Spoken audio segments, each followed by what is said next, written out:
कहते हैं मोहब्बत हो गई पूरी, चलो अब जख्म गिनते हैं। इंदौर का नवविवाहित जोड़ा राजा और सोनम रघुवंशी शादी के बाद हनीमून मनाने निकले थे, लेकिन उनमें से एक लौटा, वो भी सिर्फ सवाल और साजिश की दास्तां लेकर। टीवी और सोशल मीडिया पर जिस महिला का चेहरा आज हर जगह दिख रहा है, उसकी मासूम सी शक्ल के पीछे एक ऐसा खतरनाक दिमाग छिपा है जिसने सिर्फ अपने पति को ही नहीं बल्कि उस परिवार की मोहब्बत, भरोसा और खुशियों का भी कत्ल कर दिया।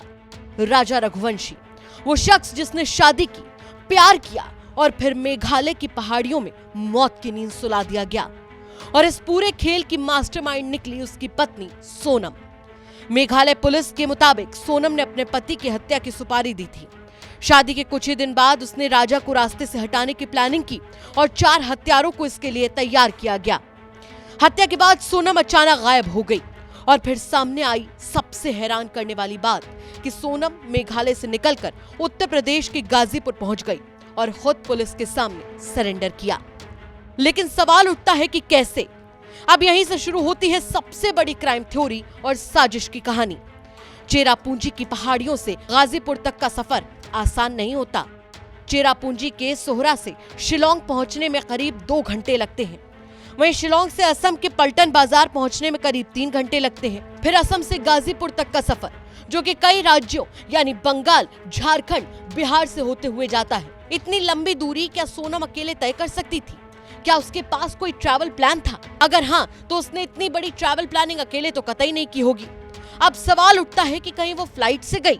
अगर उसने फ्लाइट ली तो फिर एयरपोर्ट पर आईडी चेकिंग कैसे पास हुई? क्या कोई उसकी मदद कर रहा था या फिर कोई और चेहरा है जो अभी भी पुलिस की नजरों से छुपा हुआ है? क्राइम थ्योरी कहती है कि हत्या के बाद भागने का रास्ता पहले से तय था।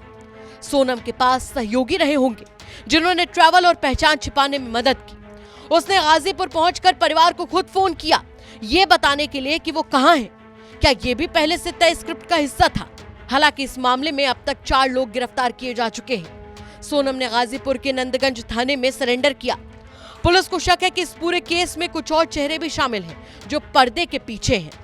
अब सवाल सिर्फ ये नहीं कि राजा की हत्या क्यों हुई, बल्कि ये है कि इस हत्या को अंजाम देने वाली सोनम इतनी दूर, इतनी जल्दी और इतनी चुपचाप कैसे पहुंच गई? साजिश का ताना बाना बड़ा है और अगर इस कहानी के धागे खींचे जाएं तो शायद मोहब्बत से शुरू हुई ये कहानी कई चेहरों के नकाब उतार देगी। ब्यूरो रिपोर्ट, यूपी तक।